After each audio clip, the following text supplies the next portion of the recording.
আসসালামু আলাইকুম।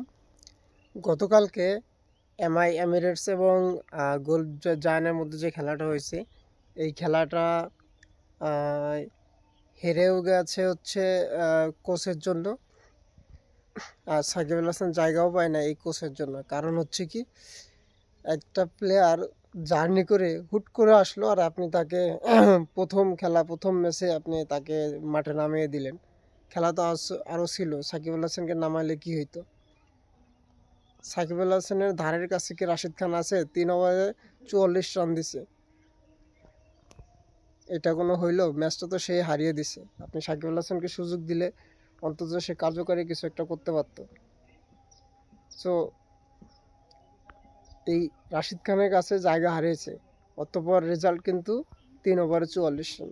সো যিনি সেরা, তাকে আপনারা সেরা সম্মানটাই দেন। সাকিব আল হাসান একজন বিশ্বসেরা অলরাউন্ডার। সাকিবের ধারের কাছে নাই রাশিদ খান। আপনি রাশিদ খানকে সুযোগ দিলেন এবং সাকিব আল হাসানকে সুযোগ দিলেন না, এটা তো আমরা মেনে নিতে পারছি না। অবশ্যই ম্যাচটা হেরে গেছে সাকিব আল হাসানকে সুযোগ না দেওয়ার কারণে। সাকিব আল হাসান থাকলে ম্যাচটার ভিন্ন, ব্যাটাররা ভালো রান করেছিল, কিন্তু রাশিদ খান এসে একাই হারিয়ে দিল।